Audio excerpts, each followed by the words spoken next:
Well, AT&T is betting on the media business being a complementary business. They understand that offering products to customers as a dumb pipe is not as exciting as offering applications on that pipe. And I think that Randall Stephenson and his team have made a very big bet, and one that makes a lot of sense to me.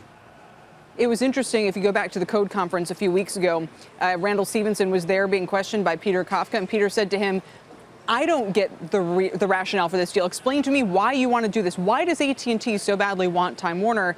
And Randall Stephenson's answer was basically about advertising and trying to scale up that business to compete with the tech giants. Will this accomplish that, even if it does go through?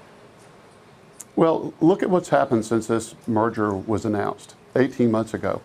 Facebook, Amazon, Netflix, and Google's market caps have expanded by something like $1.2 trillion. It's true that advertising is the strongest business they have. It's not necessarily the case with Netflix. They're actually a subscriber business. But my understanding is they're going to spend $8 billion on new content, original content. So I think when Randall looks at those two businesses, a subscriber business that has some stickiness to it with additional features, not just data plans and voice plans, but also the ability to reach subscribers with advertising, that makes a lot of sense to me. It's kind of hard to argue with the way the market sees it. Right. Well, I'm also wondering about the implications beyond media and advertising. David, you're chair of CBS, correct? Yes. So not CBS CBS, and Aetna, but CBS. Right. CBS and Aetna is one example of a deal that everyone's looking to the resolution of this one for direction, right? I mean, the implications of what the judge says about vertical mergers will be wide-ranging, won't they? Well, you know, I think that each of these cases are unique. Obviously, healthcare and media are far apart as businesses. The commonality here is that the Justice Department is reviewing both deals and has taken the measure in the case of AT&T Time Warner to sue to block it.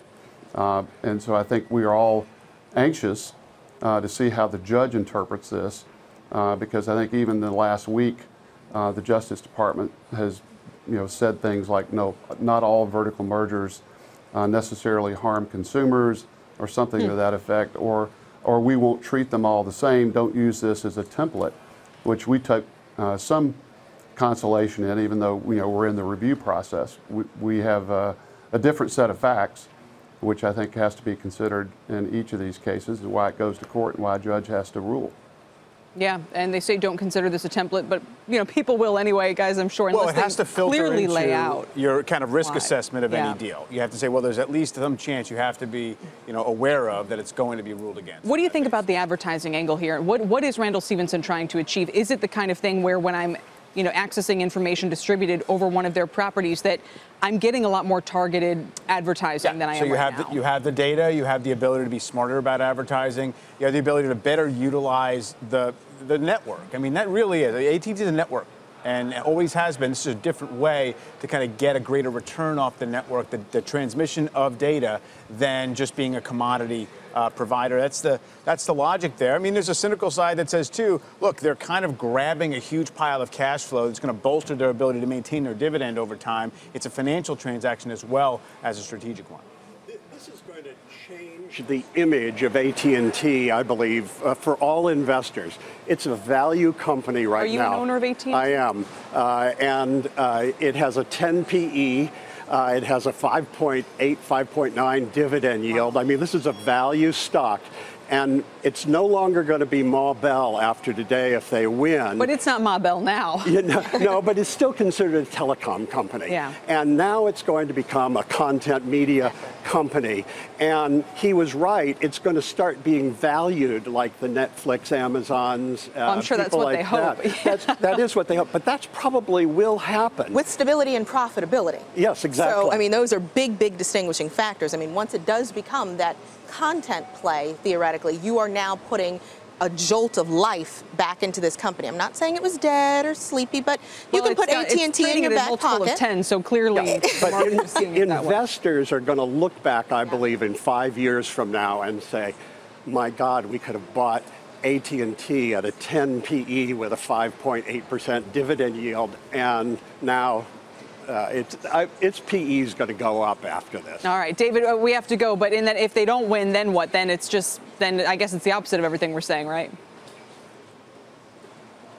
Well, I do believe they're going to win, and as someone else noted, you know, it'll be appealed in any case. I'm not sure, does the government appeal it, and if they do, the point also is, do they get an injunction to actually stay the execution? That's going to be played out, you know, over the next few days, actually.